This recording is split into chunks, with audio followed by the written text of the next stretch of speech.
Hey y'all, it's Sonya Jones, GFP Financials, your Mr. Miyagi of money. I got a question for y'all. Okay, so my friend, who is also an entrepreneur, bomb entrepreneur, asked me a question about my Mr. Miyagi. And she was like, "You're a chick, so why are you not the Mrs. Miyagi of money?" So I told her, given the fact that, Mr. Miyagi is, the character from the Karate Kid, people don't really know, especially if they're not familiar with the movie, don't know Mrs. Miyagi, they know Mr. Miyagi. So I feel more comfortable referencing myself as the Mr. Miyagi of money. Kind of like, probably not the same, but I'll use this as an example just to show you how old I am. If you remember Three's Company, you remember Mr. and Mrs. Roper, right? Mr. Roper was one particular way and Mrs. Roper was another way. So if I'm referring to somebody as Mr. Roper, you know how he was. That was really just, he was kind of like a Barney Fife type of character. Mrs. Roper was very eclectic,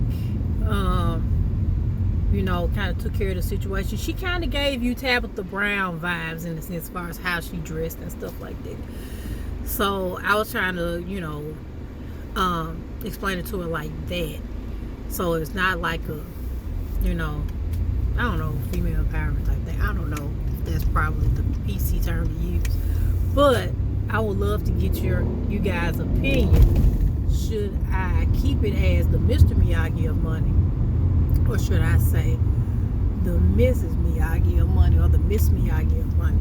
So that's one thing. But saying all that to say, I told you guys this week that I was going to be talking a little bit more in depth about the Security Bag CEO Challenge. And so just trying to maximize my time. I'm driving home from work. So, yeah, I know. But I'm trying to maximize my time. My eyes are on the road, but I need you to hear what I'm saying, not so much see me looking into the camera. So, with that being said, if you saw my video yesterday, I talked about the CEO mindset. That's one of the things we're going to be talking about at the Security Bag Challenge, which is next week. It starts Monday, and I know Monday is a national holiday with Juneteenth and all of that. So what better way to celebrate Security Bag Challenge is by celebrating our freedom, right? African Americans. So there you go. So we're going to secure the bag. We're talking about financial freedom. We're going to start it on our observed federal holiday for Juneteenth.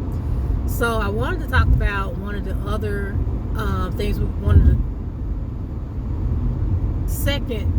The third topics we're going to talk about for the Security Bag CEO Challenge is the importance of setting up your business entity, right?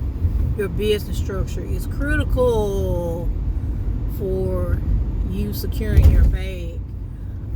Several of my clients, prospective and clients that I've actually connected with, have had the issue of wanting to start a business. They started the business, they filed the required paperwork to what they knew it was to be, which is your business license, you got your EIN. Some probably did not start off with a business bank account, but that's really the trifecta: your license, your EIN, and your business checking account. I'm at the stoplight. Business checking account. So, but another thing that we don't talk a whole lot about is the importance of having the right entity, because that's where your tax savings comes into play, right? So you have your sole proprietorship, which does not offer really any protection from your personal assets, right? Then you have your LLC, your limited liability company, and that does provide protection from your personal assets. So in the event, God forbid, if a client sues you, they will come after, the assets from the LLC and not from you personally. But keep in mind that if you have an LLC, there is no role for owner per se. If you're an LLC, you're either a member or a manager, right? And you can get yourself in a world of trouble, especially like when we used to rent properties, because we had the name, of our entity in the LLC. But you have to keep in mind, especially in the realm of real estate, and you're renting properties, you don't never want to tell folks who you are as the owner and the CEO, because if something goes down, they coming after you. You want to make sure that you are properly identified in the entity, based off of whatever that entity is. Now, if you are, an S corp, of course they do have, shareholder, owner status in that regard. But from an LLC standpoint, you're either a member or a manager. Okay, and then if you're in a partnership where you have multiple people in the LLC, that's based off of percentage. So you just need to figure out, who owns what, So with that being said, we're going to talk about all of that because there are, I'm pretty sure, quite a few businesses that are LLCs that are generating 6 figures in income, and their net profit, which means their gross revenue minus their expenses, whatever their net profit is, if it's over $40,000, they're actually paying way more in taxes than they should. If you have a net profit of over $40,000, you really should be in an S corp, which gives you the protection of, not the protection, but it gives you the opportunity to pay less in taxes. Because with an S corp, the owner has to be on payroll, and you have to provide yourself with a reasonable compensation, which is normally advised to be about 30% of whatever your revenue is. So in that regard, for the S corp, you as the owner will pay payroll taxes for yourself, so you'll have a W-2, but then there also will be some tax savings in the realm of your net profit. Your business will not have to pay it's called I forgot the name of the tax, but there is some savings there in the S corp. We'll talk more about that in general, but I think a misconception with the S corp is that you only have to pay taxes on your payroll portion, and that's not true.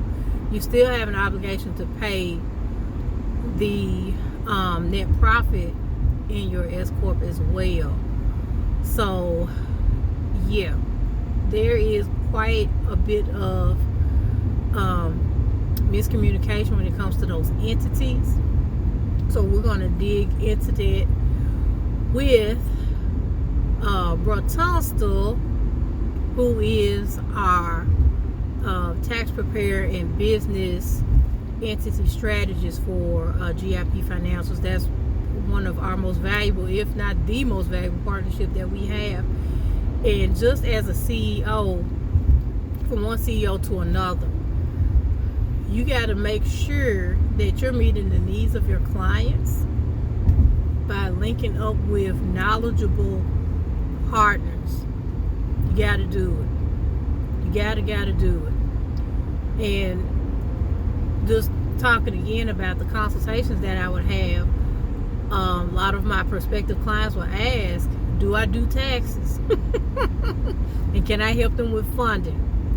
And so I was like, no, I do not do taxes, but I have a partner that prepares taxes and will also help you with your business structure to make sure that you are set up properly for your tax liability.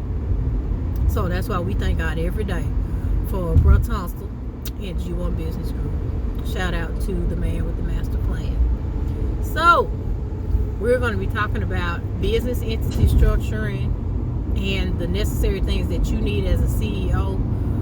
So when the time is right for you to apply for funding and take your business to scale, you'll have all your documentations in one primary location. I recommend that you have your documents online in a soft copy as well as a physical copy. And also, what is not talked about a lot is insurance, right? Yes, my company is a LLC, is a single member LLC, which is taxed as like a sole proprietorship under Schedule C. However, because of the field that I am in, I would be extremely foolish not to have liability insurance. My insurance is called errors and omissions insurance because I deal with numbers, and there is situations where there might be a miscalculation of something that could cost the client fees, penalties, and stuff like that. And if they were to sue, I want to make sure that my team isn't affected, my cash flow isn't affected, so we can file that claim, make sure that the client is taken care of, and which also speaks to your integrity and your accountability as well, right? You shouldn't be in business and if something goes down, you run and go hide, or you talk about that client on social media or nothing like that. Your primary task or obligation is to make sure that that customer is well taken care of, even if that means you got to make sure that you sacrifice what you have to do on your end, and hopefully you won't have to sacrifice. You already have insurance taken care of for your business.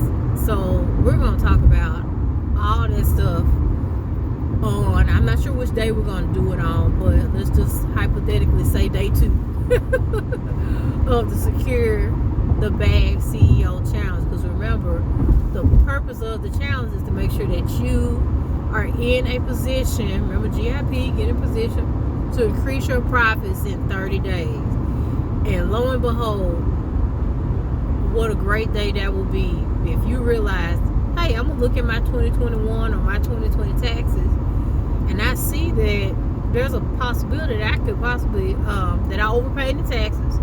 I can get an amendment and get some money back. Boop! You just got your money back in 30 days. And that is a blessing from the Lord. So, remember, we are all about it, GIP Financials. Fundamental business finance education. Right? CEOs just don't need somebody to handle their numbers. You CEO, you need to know the numbers that are making or breaking your business, and you need to have strategies in place to make sure that you stay at a profit. You know what I'm saying, right? So if you have not registered for the Secure the Bag Challenge, the link should be somewhere in this post. If you're on Instagram, if you're watching this from Instagram, the link will be in the bio. If you're watching from Facebook or LinkedIn, the registration link will be inside the post. If not in the caption, it will be in the comments. So I hope that you guys have an amazing weekend. I will have another video for you, hot and ready, tomorrow. And if you have any questions, reach out to me. Send me a message. Send me a hey big head. The price for the challenge, I forgot to bring that up, $47 for general admission. We are going to meet nightly at 7 p.m. Central Standard Time. And if you want an extra hour with me for Q&A and a little extra teaching on the topics that we're going to discuss, that'll be $197 for VIP access. Okay, so all the information will be in the Eventbrite link. So go ahead and secure your spot. The registration will close Sunday at 11:59 p.m. Central Standard Time. So let's go ahead and get your money in so you can invest in yourself. This expense is tax deductible. This is continuing education. It's a business expense. All right. So with that being said, I will talk to you later. I'm gonna go home and chill out. Peace. And as always, get in position.